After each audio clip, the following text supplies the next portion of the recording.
नमस्कार दोस्तों, हमारे YouTube चैनल एजुकेटरी में आप सबका हार्दिक स्वागत है। फ्रेंड्स, आज हम कक्षा 9 विषय सामाजिक विज्ञान अर्थशास्त्र के अध्याय 2 संसाधन के रूप में लोग के अभ्यास प्रश्नों को हल करने वाले हैं। तो सबसे पहला प्रश्न है, संसाधन के रूप में लोग से आप क्या समझते हैं? हमारा उत्तर होगा, जिस प्रकार भूमि एवं पूंजी उत्पादन के मुख्य संसाधन होते हैं, उसी प्रकार शिक्षा, स्वास्थ्य एवं प्रशिक्षण सुविधाओं में निवेश कर लोगों को भी मानव पूंजी में परिवर्तित किया जा सकता है। इससे मानव पूंजी भी भूमि एवं भौतिक पूंजी की भांति उत्पादक बन जाती है और इसे ही संसाधन के रूप में लोगों की संज्ञा दी जाती है। प्रश्न नंबर 2, मानव संसाधन भूमि और भौतिक पूंजी जैसे अन्य संसाधनों से कैसे भिन्न है? हमारा उत्तर होगा, भूमि और भौतिक पूंजी जैसे अन्य संसाधनों का कुशल उपयोग किया है। इन लोगों ने जो कुशलता और प्रौद्योगिकी विकसित की, उसी से ये देश धनी और विकसित बने। मानव संसाधन अन्य संसाधनों से अच्छा माना जाता है क्योंकि मानव संसाधन भूमि एवं भौतिक पूंजी का उपयोग कर सकता है। प्रश्न नंबर 3, मानव पूंजी निर्माण में शिक्षा की क्या भूमिका है? हमारा उत्तर होगा, मानव पूंजी में निवेश शिक्षा, प्रशिक्षण, स्वास्थ्य सेवा के द्वारा भौतिक पूंजी की भांति प्रतिफल प्रदान करता है। शिक्षा एक महत्वपूर्ण आगत है। इसने उसके लिए नए क्षितिज खोले, नई आकांक्षाएं दी और जीवन के मूल्य विकसित किए। यह राष्ट्रीय आय और सांस्कृतिक समिति में वृद्धि करती हैं और प्रशासन की कार्यक्षमता बढ़ाती हैं। शिक्षा के ही कारण समाज का आर्थिक और सामाजिक विकास होता है। शिक्षा विज्ञान और तकनीक के विकास में भी महत्वपूर्ण भूमिका निभाती हैं। फ्रेंड्स, आगे बढ़े उससे पहले आपसे रिक्वेस्ट रहेगी कि अगर आपने मेरे चैनल को अभी तक सब्सक्राइब नहीं किया है तो चैनल को सब्सक्राइब करके बेल आइकन को प्रेस करें ताकि मेरे आने वाले सारे वीडियो आप तक आसानी से पहुंच सकें। तो चलिए कंटिन्यू करते हैं। प्रश्न नंबर 4, मानव पूंजी निर्माण में स्वास्थ्य की क्या भूमिका है?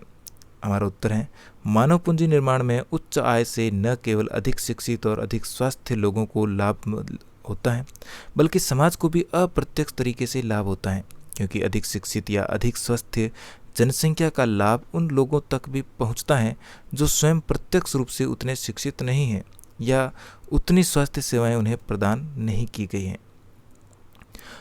प्रश्न नंबर 5, किसी व्यक्ति के कामयाब जीवन में स्वास्थ्य की क्या भूमिका है?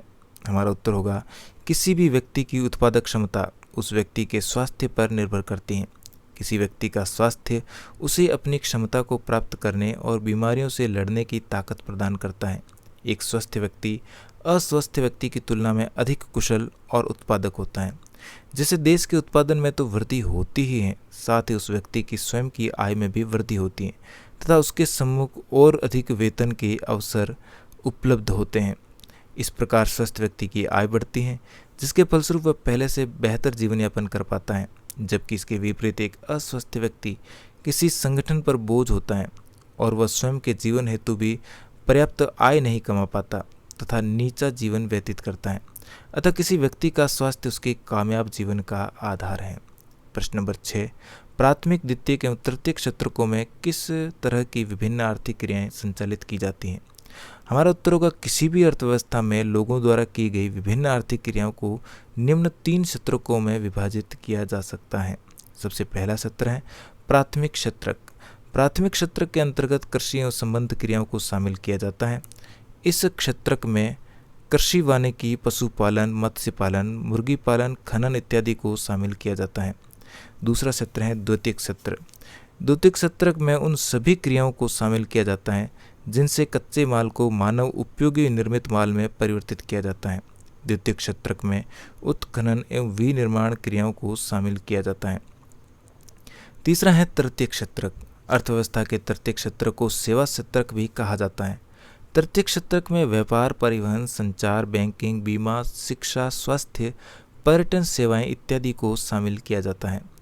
प्रश्न नंबर 7, आर्थिक एवं गैर आर्थिक क्रियाओं में क्या अंतर है? तो आर्थिक एवं गैर आर्थिक क्रियाओं में निम्न अंतर हैं। सबसे पहला, आर्थिक क्रियाएं। आर्थिक क्रियाओं का संबंध लोगों के धन कमाने एवं व्यय करने संबंधी क्रियाओं से है। इसके अंतर्गत लोग जिन भी क्रियाओं से वेतन अथवा लाभ प्राप्त करते हैं उन्हें आर्थिक क्रियाओं में शामिल किए जाते हैं। इसके अंतर्गत सरकारी सेवाओं सहित वस्तुओं एवं सेवाओं का उत्पादन शामिल किया जाता है।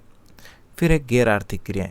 गैर आर्थिक क्रियाएं वे होती हैं जिनका संबंध किसी प्रत्यक्ष आर्थिक लाभ से नहीं होता। गैर आर्थिक क्रियाएं अधिकांशतः स्व उपभोग हेतु की जाती हैं।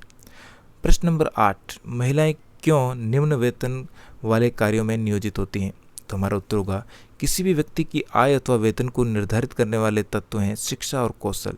भारत में शिक्षित व्यक्तियों के सम्मुख रोजगार के अधिक अवसर मिलते हैं तथा उन्हें वेतन भी अधिक मिलता है। भारत में महिलाओं की साक्षरता दर कम है अतः उन्हें निम्न वेतन वाले कार्य करने पड़ते हैं। शिक्षा के अभाव में महिलाओं में कौशल का अभाव पाया जाता है। नियोक्ताओं का यह भी मानना है कि महिलाएं शारीरिक रूप से पुरुषों की अपेक्षा कमज़ोर होती हैं। वे उत्पादन में पुरुषों की बराबरी नहीं कर पाती, अतः कम कौशल के कारण महिलाओं को कम वेतन वाले कार्यों में नियोजित होना पड़ता है। प्रश्न नंबर 9, बेरोजगारी शब्द की आप क्या व्याख्या करेंगे? तो हमारा उत्तर है बेरोजगारी का तात्पर्य उस स्थिति से है जिसमें किसी व्यक्ति में काम करने की योग्यता और इच्छा होने के उपरांत उसे प्रचलित मजदूरी पर रोजगार नहीं मिल पाता है। प्रश्न नंबर 10, प्रच्छन्न और मौसमी बेरोजगारी में क्या अंतर है? तो सबसे पहले प्रच्छन्न बेरोजगारी। प्रच्छन्न बेरोजगारी का तात्पर्य उस अवस्था से है जिसमें किसी कार्य पर आवश्यकता से अधिक लोग लगे होते हैं। वे लोग काम करते नजर आते हैं परंतु वास्तव में वे बेरोजगार होते हैं क्योंकि उनका उत्पादन में कोई भी योगदान नहीं होता। वास्तव में कृषि क्षेत्र में प्रच्छन्न बेरोजगारी पाई जाती है जिसमें कृषि भूमि पर आवश्यकता से अधिक लोग लगे हुए रहते हैं। उदाहरण के लिए किसी कृषि भूमि पर 3 व्यक्तियों के योग्य कार्य हैं किंतु उस परिवार के 5 लोग लगे हुए हैं तथा उनमें से 2 लोगों को अगर काम से हटा लिया जाए तो भी उत्पादन पर कोई प्रभाव नहीं पड़ेगा। इसे प्रच्छन्न बेरोजगारी कहेंगे। फिर है मौसमी बेरोजगारी। मौसमी बेरोजगारी का तात्पर्य उस अवस्था से है जिसमें किसी व्यक्ति को किसी मौसम विशेष या किसी विशेष समय अवधि हेतु ही रोजगार मिलता है तथा शेष समय अवधि में वह बेरोजगार रहता है तथा रोजगार की तलाश करने लगता है। जैसे गुड़ और चीनी उद्योग में लगे हुए मजदूरों को कुछ समय हेतु ही रोजगार मिलता है जब गन्ने का उत्पादन होता है। प्रश्न नंबर 11, शिक्षित बेरोजगारी भारत के लिए एक विशेष समस्या क्यों है? उत्तर होगा भारत में शिक्षित बेरोजगारी एक विशेष समस्या है क्योंकि भारत में शहरी क्षेत्रों में शिक्षा का निरंतर विस्तार हो रहा है किंतु रोजगार के अवसरों में इतनी वृद्धि नहीं हो रही है। यहाँ किसी क्षेत्र में आवश्यकता से अधिक लोग शिक्षित और प्रशिक्षित हैं तथा दूसरे क्षेत्रों में प्रशिक्षितों की कमी है। यहाँ की शिक्षा रोजगारोन्मुखी नहीं है। भारत में जिस तेजी से पिछले 65 वर्षों से जनसंख्या बढ़ी है उस तेज गति से रोजगार के अवसर सृजित नहीं हुए हैं। आपके विचार से भारत किस क्षेत्र में रोजगार के सर्वाधिक अवसर सृजित कर सकता है? तो हमारा उत्तर होगा भारत कृषि के क्षेत्र में रोजगार के सर्वाधिक अवसर दे सकता है। कृषि महाविद्यालय में कृषि से संबंधित पढ़ाई करवाकर किसी इंजीनियरिंग की योग्यता प्राप्त कर लेने से खेती की उपज में वृद्धि की जा सकती है। इस तरह गांव में एग्रो इंजीनियरिंग का एक नया काम सृजित हुआ है और वहीं उसकी पूर्ति हुई है। गांव में सिलाई का प्रशिक्षण देकर उन्हें आगे बढ़ने के लिए प्रेरित करना। इस तरह से भारत कृषि और सिलाई के क्षेत्र में रोजगार के सर्वाधिक अवसर देने का काम कर सकता है। प्रश्न नंबर 13, क्या आप शिक्षा प्रणाली में शिक्षित बेरोजगारों की समस्या दूर करने के लिए कुछ उपाय सुझा सकते हैं? उत्तर होगा शिक्षा के क्षेत्र पर अधिक ध्यान देना चाहिए। शिक्षा से संबंधित नए नए रोजगारों को बढ़ावा देना चाहिए। सूचना प्रौद्योगिकी को बढ़ावा देना और कृषि श्रमिकों को प्रशिक्षण को बढ़ावा देना।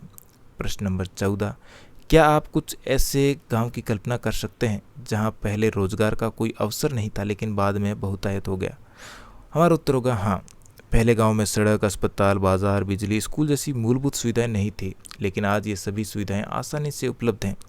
कृषि से संबंधित सरकार ने भी कई सारी योजनाएं लागू की और उन्हें कृषि के लिए बढ़ावा दिया। आज स्कूल, कॉलेज, बाजार में रोजगार के सर्वाधिक अवसर हैं जहां पर पुरुष और महिलाएं दोनों काम करके अपनी जीविका का निर्वाह कर सकते हैं। प्रश्न नंबर 15, किस पूंजी को आप सबसे अच्छा मानते हैं? भूमि, श्रम, भौतिक पूंजी और मानव पूंजी, क्यों? हमारा उत्तर होगा मानव पूंजी ही सबसे अच्छी पूंजी मानी जाती है। वास्तव में मानव पूंजी कौशल और उसमें निहित उत्पादन के ज्ञान का स्टॉक होता है।